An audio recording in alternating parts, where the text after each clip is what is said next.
Side खबरों के लिए सब्सक्राइब करें फ्लेम मीडिया और उसके बाद बेल आइकन को प्रेस करें ताकि सबसे पहले आपको मिले एक्सक्लूसिव खबरें।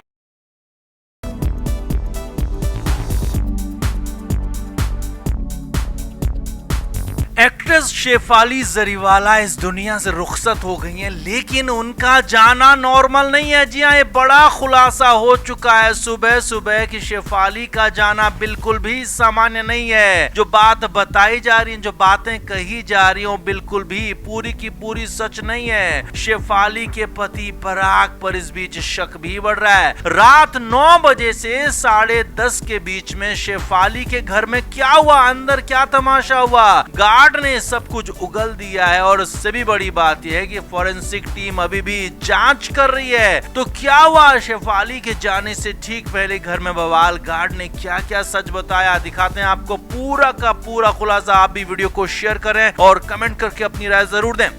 तो मुंबई में रहने वाली शेफाली जरीवाला, अचानक उनके बारे में खबर आई जिससे पूरी दुनिया हैरान हो गई, क्योंकि उम्र सिर्फ 42 साल थी। और हैरानी की बात ये थी कि वजह जो बताई गई वो बिल्कुल भी समझने सुनने लायक नहीं थी। कार्डियक अरेस्ट बताया गया, जो कि बिल्कुल भी कहीं से कहीं तक बिल्कुल सच मानने लायक नहीं थी, क्योंकि शेफाली फिट थी और पूरी तरह से जिम को लेकर भी एक्टिव रहती थी। यानी कि उनके शरीर में इस तरह की दिक्कतें होंगी कहा नहीं जा सकता। हालांकि कुछ बातों में, कुछ रिपोर्ट्स में ये भी कहा जा रहा है कि उनको मिर्गी की शिकायतें थी, दिक्कतें थी, लेकिन इस तरह से अचानक जो हुआ उसे लेकर सवाल उठने लगे हैं। अब इसी बीच बड़ी खबर ये है कि जिस बिल्डिंग में, जिस अपार्टमेंट में शेफाली रहती थी, तो उसके गार्ड ने बहुत कुछ बताया है, बहुत कुछ खुलासा हुआ है। दिखाते हैं आपको सिलसिलेवार तरीके से। शुक्रवार की शाम शेफाली अपने घर पर ही थी, जबकि उनके पति पराग त्यागी घर पर नहीं थे, बाहर थे। और गार्ड के मुताबिक रात के 9 बजे शेफाली के पति पराग अपने घर पहुंचे मोटरसाइकिल में, यानी कि बाइक पर वो कहीं गए हुए थे और हो सकता है कि जिम गए या फिर कहीं और गए हो। तो रात के 9 बजे पराग अपने घर पहुंचे और उसके बाद घर में चले गए। अब खबर यह है कि रात 9 बजे से लेकर रात के 10:30 बजे 1.5 घंटे घर के अंदर बहुत कुछ हुआ।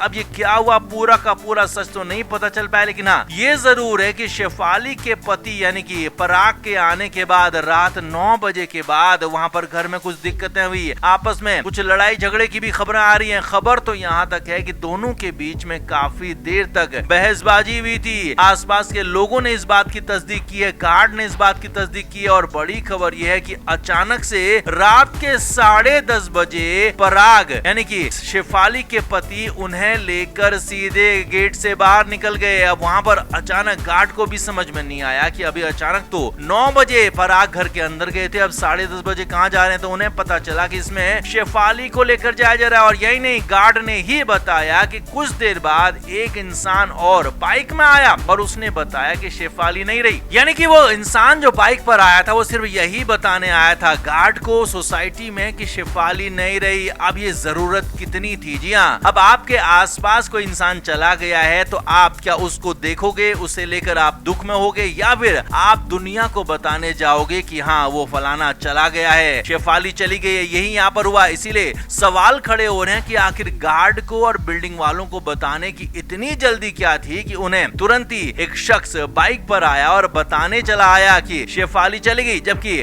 पराग त्यागी जो शेफाली के पति हैं, वो शेफाली को लेकर बेलेव्यू अस्पताल पहुंचे थे और डॉक्टर्स के मुताबिक वहां आने से पहले ही शेफाली इस दुनिया से रुखसत हो चुकी थी। और तुरंत ही उसके बाद कूपर अस्पताल उन्हें पीएम के लिए भेज दिया गया। अब आगे देखिए, अब खबर यह है कि रात के करीब 1 बजे के आसपास पुलिस को खबर दी गई और पुलिस ने भी देरी नहीं की। रात में ही पुलिस की टीम शेफाली और पराग के घर पहुंच गई। बात सिर्फ इतनी नहीं है कि पुलिस की टीम उनके घर पहुंच गई, बात यह है कि रात में पुलिस ने फॉरेंसिक टीम को भी बुला लिया। जी हाँ, रात में ही फॉरेंसिक की एक नहीं 2 टीमें शेफाली और पराग के घर पहुंच गई। फॉरेंसिक एविडेंस वहां से इकट्ठा किए गए। और बड़ी बात यह है कि इतनी जल्दी पुलिस कभी भी फॉरेंसिक टीम को बुलाती नहीं है, लेकिन यहाँ पर कुछ न कुछ तो अनयूजुअल, कुछ न कुछ तो ऐसा अलग दिखा होगा, कुछ अलग लगा होगा, जिससे पुलिस को भी मजबूर होना होना पड़ा कि वहां पर फॉरेंसिक टीम को बुलाया गया और एक फॉरेंसिक टीम ने रात भर जांच की तो दूसरी फॉरेंसिक टीम रात के बाद सुबह भी जांच में जुटी रही। यानी कि कुछ ना कुछ तो वहां पर अलग था, कुछ ना कुछ तो गड़बड़ था। रात के 9 से 10:30 के बीच में क्या हुआ, इसे लेकर भी पूछताछ की गई है। अब पुलिस ने शेफाली के पति पराग से तो उनके घर पर ही पूछताछ की, लेकिन घर की मेड से, घर के नौकर से, गार्ड से उन्हें पुलिस स्टेशन बुलाया गया, वहां पर उनसे पूछताछ की गई। तो शुक्रवार की रात को शेफाली जरीवाला घर पर ही थी, लेकिन उनके पति पराग की एक इंस्टा पोस्ट ने भी सभी का ध्यान खींचा है। करीब 7 घंटे पहले एक मिरर सेल्फी उन्होंने पोस्ट की थी जो कि जिम से थी। यानी कि 7 घंटे पहले अगर वो जिम में थे तो रात को कहां थे, रात को मोटरसाइकिल में जो आए थे वो कहां से आए थे और फिर रात को 9 से 10:30 के बीच में क्या हुआ, इसे लेकर पुलिस भी जांच कर रही है। और इस जांच में ये भी शामिल है कि कहीं कुछ अलग ऐसा तो नहीं हुआ जिससे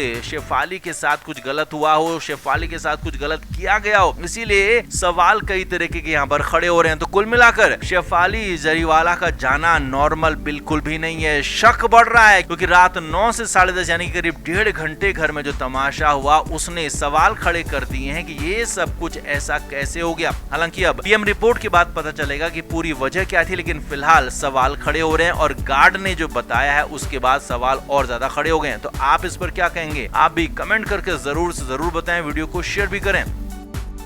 तो भास्कर जाधव की नाराजगी के बीच उन्होंने जो अपने क्रिप्टिक पोस्ट किए थे उसे लेकर एक बार फिर से उन्हें बुलाया गया था, जबकि भास्कर जाधव ने कहा था कि वो बीएमसी चुनाव में, स्थानीय निकाय चुनाव में यूबीटी को जिताने के लिए पुरजोर कोशिश करेंगे, वो खुद के लिए नहीं पार्टी के लिए काम करेंगे। तो इसके बाद अचानक से उनके 2 क्रिप्टिक पोस्ट आए तो माना जाने लगा कि वो पूरी तरह से उनकी नाराजगी दूर नहीं हुई है, इसीलिए मातोश्री उन्हें बुलाया गया। उद्धव ठाकरे से मुलाकात के लिए वो पहुंचे। अब 26 जून गुरुवार की दोपहर में यानी कहें कि सुबह के बाद जब वो पहुंचे तो वहां पर भास्कर जाधव के साथ बदतमीजी शुरू हो गई। जी हां, सूत्रों के मुताबिक खबर है कि वहां पर मातोश्री के गेट पर संजय राउत की टीम मौजूद थी और वहां पर भास्कर जाधव और उनके समर्थकों के साथ गलत किया गया। सूत्रों के मुताबिक खबर है कि भास्कर जाधव और उनके समर्थकों से कहा गया कि अपना अपना फोन, अपने गैजेट्स यहीं गेट पर जमा करें, अंदर लेकर नहीं जा सकते हैं क्योंकि अंदर सिक्योरिटी ब्रीच हो सकता है। इसीलिए यहाँ पर कुछ देर तक बहसबाजी होती रही। अब हालात ये थे कि भास्कर जाधव जो कि बड़े नेता हैं, कोंकण के बड़े नेता हैं, यूबीटी में भी उनका बड़ा प्रभाव है, महाराष्ट्र में बड़ा प्रभाव है, तो ऐसे में वो खुद कहते रहे कि मुझे बुलाया गया है, मैं खुद नहीं आया हूं और मुझे इस तरह से जलील ना करें तो ये बेहतर होगा। यानी कि यहाँ पर खूब देर तक बहसबाजी होती रही, हंगामा होता रहा, लेकिन संजय राउत के समर्थक जो कि गेट की जिम्मेदारी संभाल रहे थे वो माने नहीं और गैजेट्स, फोन को जमा करने की बात कहते रहे। हालांकि भास्कर जाधव ने इसी दौरान उद्धव ठाकरे को फोन लगा दिया। जी हां, सूत्रों के मुताबिक खबर है कि तुरंत ही उद्धव ठाकरे दौड़े दौड़े गेट पर पहुंचे और वहां पर जो बवाल मचा हुआ था उसको थामने की कोशिश की। हालांकि उनकी कोशिश पूरी तरह से कामयाब नहीं हो पाई, लेकिन उद्धव ठाकरे खुद गेट पर पहुंचे, बड़ी खबर है। सूत्रों के मुताबिक उद्धव ठाकरे ने मामले को शांत कराया और वो अकेले भास्कर जाधव को अपने साथ लेकर अंदर गए। हालांकि कार्यकर्ताओं को फिर भी वहां पर रोके रखा, उनके फोन, गैजेट्स जमा कर दिए गए, लेकिन हाँ, भास्कर जाधव को अंदर जाने दिया गया। इसके बाद खासा बवाल हुआ। सूत्रों के मुताबिक खबर है कि भास्कर जाधव ने इस बात की नाराजगी उद्धव ठाकरे के सामने दिखाई कि आपके सामने ये सब कुछ हो रहा है और पीठ पीछे हमारे साथ कितना गलत होता होगा आप अंदाजा लगा सकते हैं। हमें पार्टी का नेता तो छोड़िए, हमें पार्टी का कार्यकर्ता तक नहीं समझा जाता, हमें बाहर ही समझा जाता है और इस तरह की कोशिशें एक बार नहीं बार बार होती हैं और ये संजय राउत की टीम कर रही है। भास्कर जाधव ने सीधा सीधा बड़ा आरोप लगा दिया। सूत्रों के मुताबिक संजय राउत पर, उनकी टीम पर बड़े आरोप लगाए गए और यहाँ पर हालांकि उद्धव ठाकरे के पास कहने के लिए, करने के लिए कुछ था नहीं क्योंकि वो खुद बैकफुट पर थे। भास्कर जाधव पार्टी से अलग होते हैं, छोड़ते हैं तो मुश्किलें उनके लिए बढ़ेंगी, इसीलिए जैसे तैसे उन्होंने भास्कर जाधव को समझाने की कोशिश की, मामले को सुलझाने की कोशिश की, लेकिन भास्कर जाधव भी अड़े हुए थे क्योंकि संजय राउत की हरकतों से वो नाराज लंबे समय से थे और यहाँ पर सामने सामने सब कुछ हो रहा था। इसीलिए उद्धव ठाकरे यहाँ पर कोशिश जरूर कर रहे थे कि उन्हें समझाया जाए, लेकिन वो माने नहीं। हालांकि काफी देर समझाने के बाद भास्कर जाधव तात्कालिक रूप से समझ जरूर गए, मान जरूर गए, लेकिन अंदर खाने जाने उनके क्या चल रहा था, किसी को समझ नहीं आया। माना यह भी जा रहा है कि भास्कर जाधव हो सकता है इसके बाद भी नाराजगी उनकी बनी रहे, हो सकता है इसके बाद भी वो पार्टी से दूर होने की कोशिश करें। लेकिन फिलहाल यहाँ पर संजय राउत की टीम पर, संजय राउत पर बिल्कुल पूरी तरह से उद्धव ठाकरे को, मातोश्री को हाईजैक करने के आरोप लग रहे हैं और एक तरफा पार्टी को चलाने के आरोप लग रहे हैं। इसीलिए यहाँ पर भास्कर जाधव ने सीधे सीधे सामने सामने उद्धव ठाकरे के ये पूरा मामला उठा दिया। तो आपका क्या कहना है, क्या वाकई में संजय राउत ही उद्धव ठाकरे की बर्बादी की वजह है? आप क्या मानते हैं? कमेंट जरूर करें, वीडियो को शेयर भी करें।